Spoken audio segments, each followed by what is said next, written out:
You know that feeling.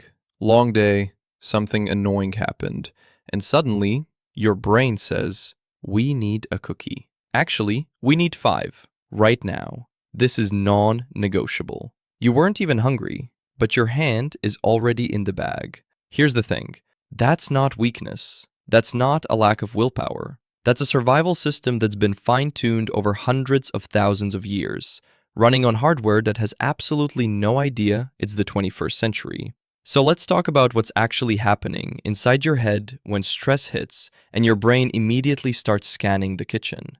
When you're under pressure, your cortisol levels spike. That's your ancient alarm system going off. And what does that system want? Energy. Fast. Because somewhere deep in your hypothalamus, part of your brain genuinely believes you might be running from a predator. So it starts scanning for the highest calorie, most energy-dense food it can find. Spoiler alert, that's not a salad. Sweet, fatty, dense. That's what your brain is hardwired to prioritize, because for your ancestors, that combination meant survival. Sugar meant safety. Fat meant stored energy for the hard times ahead. And your brain still rewards you with a dopamine hit every single time you find it.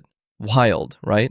Your brain is essentially running software from 10,000 BC on a device that can order a pizza in 3 taps. That's the glitch.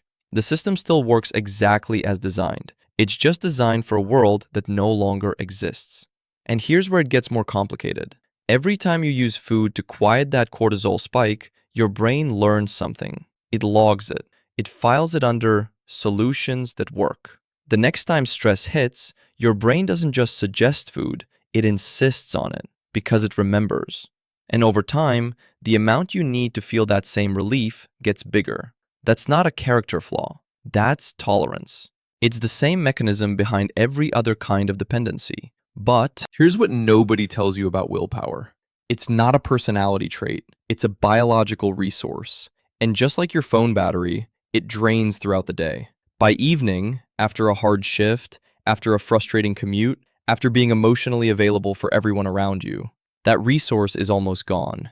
And trying to white-knuckle your way through a craving at 9 p.m. with zero willpower left is like trying to lift weights with broken arms. The biology simply isn't there. So what actually works? The answer isn't discipline, it's redirection.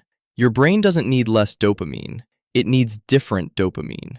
The kind that comes from finishing something, from building something, from physical challenge, from genuine human connection, from being proud of yourself at the end of the day. When you push through a hard workout, your body releases endorphins that act like natural pain relief. When you create something, your brain activates the same reward circuits that food triggers.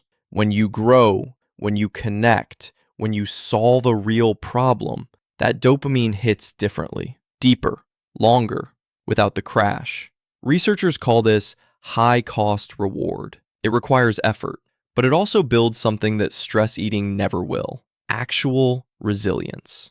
Because your nervous system stops looking for the fastest exit from discomfort and starts building a life that has fewer reasons to escape. There's one more thing worth knowing. Your brain registers fullness about 20 minutes after you've actually eaten enough. So if you eat until you feel full, you've already overeaten. The simple practice of stopping just slightly before you're satisfied isn't self-punishment. It's working with your biology instead of against it. Here's the bottom line. Your brain isn't broken. It isn't weak. It's running a survival loop that once kept humans alive through ice ages and famines. But you're not in a famine. You're just in a Tuesday. And the moment you stop treating yourself like a problem to be fixed and start treating your brain like a system you can work with, everything changes. Not overnight, not perfectly, just 1% at a time. That's enough. That's actually more than enough.